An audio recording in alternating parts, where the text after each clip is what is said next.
Hey guys, it's Antoine Austin here with another quick, brief message. I wanted to drop in today and kind of put a gem in your ear, kind of the course of coming into 2024.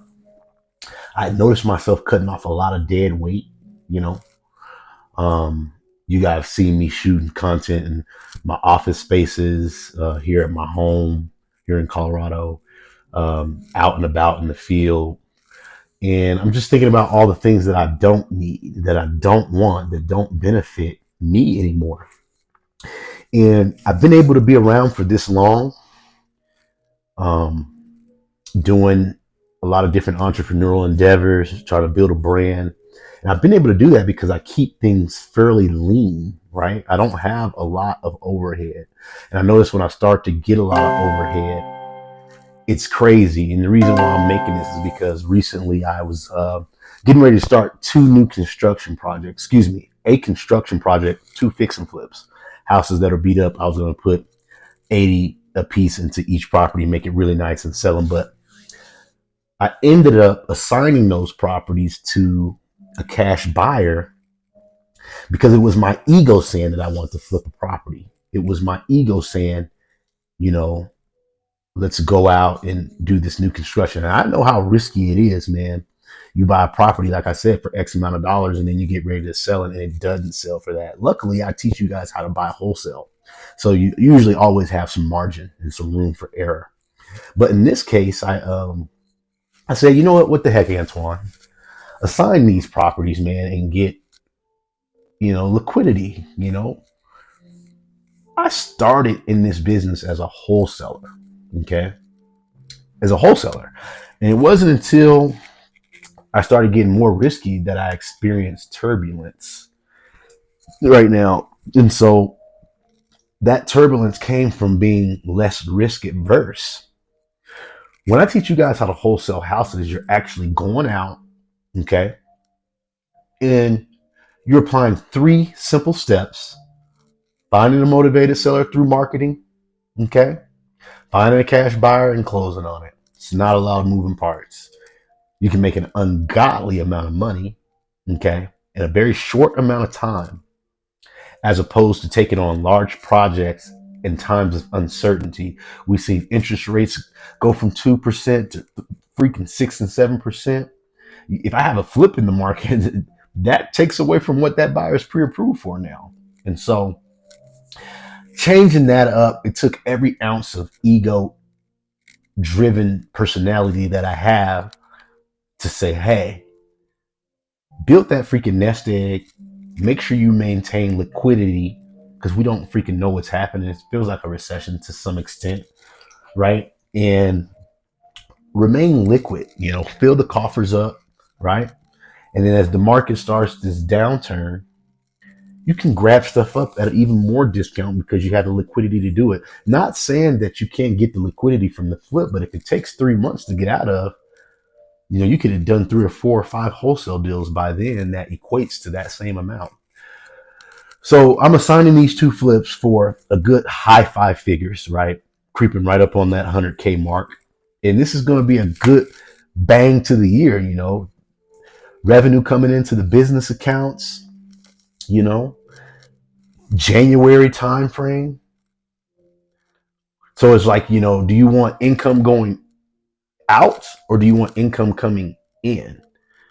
And so I had to make a decision that I wasn't going to go into the new year with debt because I would be spending revenue to do these two projects, to buy them for a couple $100,000 a piece, to put a large amount of revenue into both of them, to see then a profit later, right?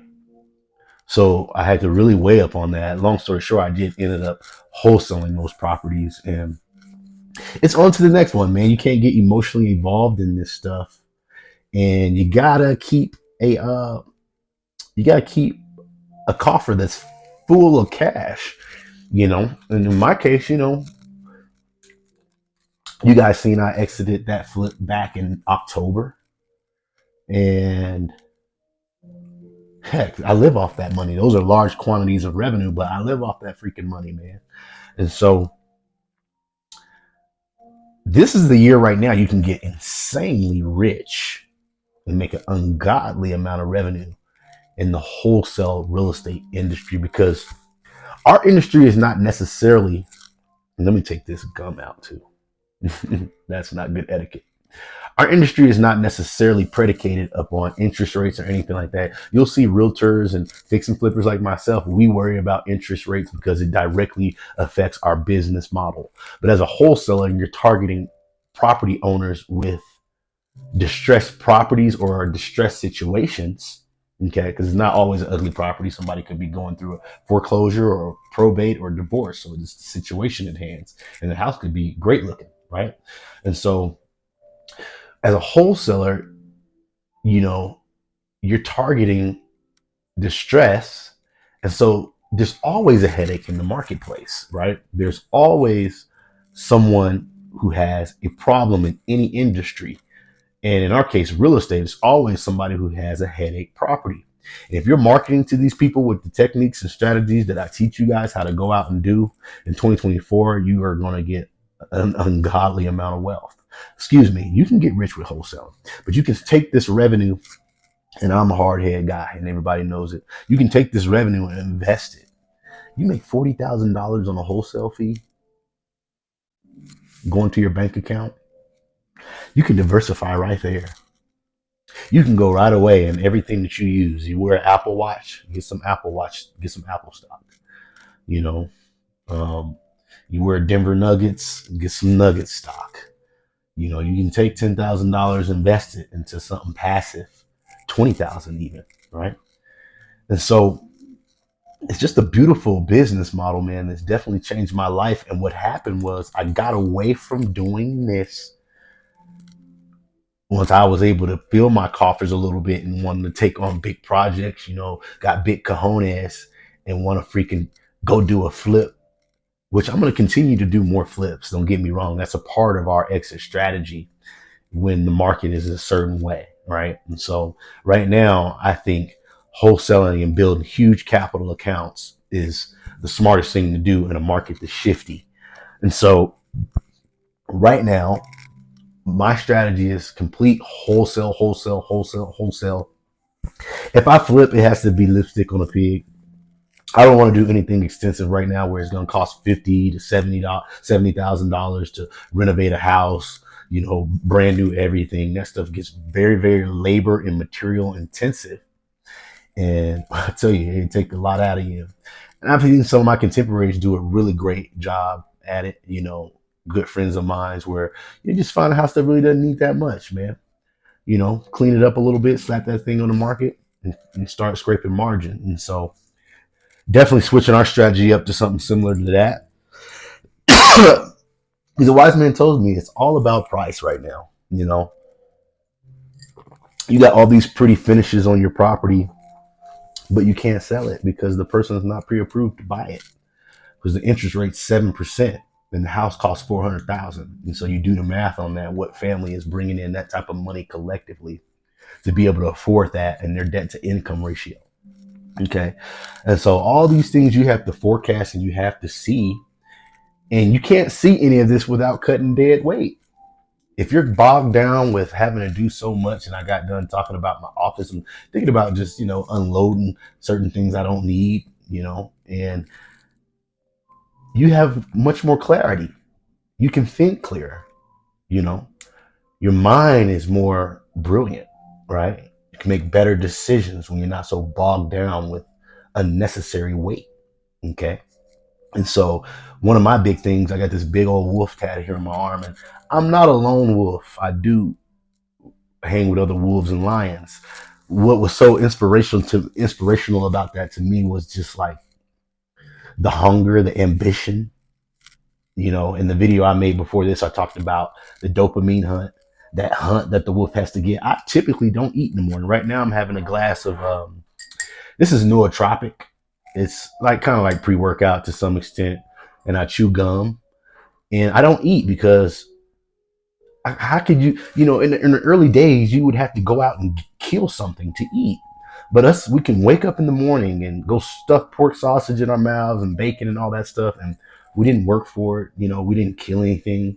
My main thing I want to do is I want to do something of value, whether it be make a piece of content for you guys, put a property under contract that I'm gonna be helping a seller out with, adding some type of value. And then I'll say, hey, Antoine, it's around 3, 4 o'clock, intermittent fast. Now it's time to actually have a meal. Let's actually eat something now that you actually put in some fucking work, right? And so when people don't do that and they just wake up and it's instant gratification all around the globe right now, nobody's exuding any sense of discipline. And just to rewind back on that, I came into the new year by myself because I felt that. I felt like, what are we all celebrating, man? You know? So I had peace and solitude, and that felt really good to me. The peace and solitude from my 2024 beginning of my year was very calm. And I'm very appreciative of that because I thought I had all these lofty plans to do stuff, and ended up getting nice and going downtown, taking the kiddos to grab a bite of pizza, and then getting back home. They're tired and wore out from watching movies and stuff all day long. They went to sleep around maybe 8 or 9.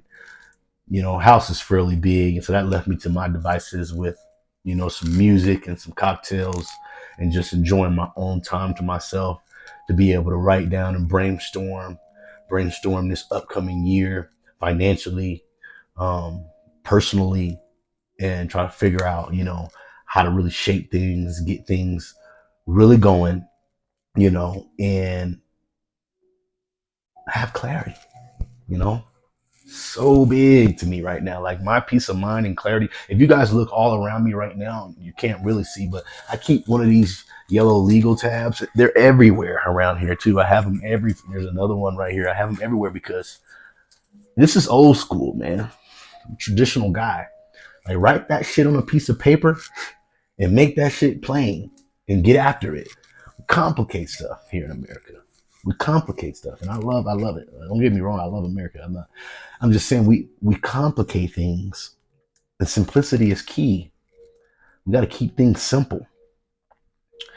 And I don't want to just ramble on here, but what I will say is going back to my story about liquidating the fix and flips and just wholesaling them for a large chunk of freaking ungodly amount of cash, okay, was a really smart decision for myself and my family, okay?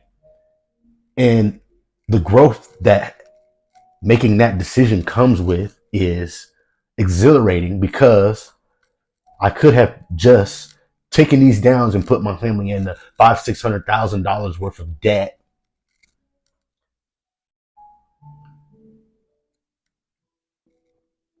But no, liquidate and keep the train moving. And when you wholesale as a freaking freight train, things are moving fast. I'm gonna liquidate these things, and it's been about 5, 6 days since I had them under contract, and I'm gonna make a lot of money. Okay, undisclosed amount, a large amount of cash, guys. And so you guys got to get that wholesaling blueprint. It's still available. Okay, I give you guys all the free game in like a 41-page ebook, right? If you do want to get one-on-one access to me, I allow you guys to get access to me too. In the link in the description, you guys can go to austincoaching.co. It's right there in the description. Grab the ebook, get access to me. Okay, I can show you guys how to go out. All right, make tons of checks just like this. These are lots and lots of just check stuff. From obviously, people do in-person closings. I try to get to my closings in person. A lot of stuff that we do in Texas and Arkansas, these are obviously wires, so I can't show you guys a check stub for that, right? But I try to get there in person and be personable. Grab that ebook, okay? Get one-on-one access to me so I can show you guys how to get in the freaking game and stop sitting on the sidelines, right? And let's make 2024 our year. I'll see you guys on the next side.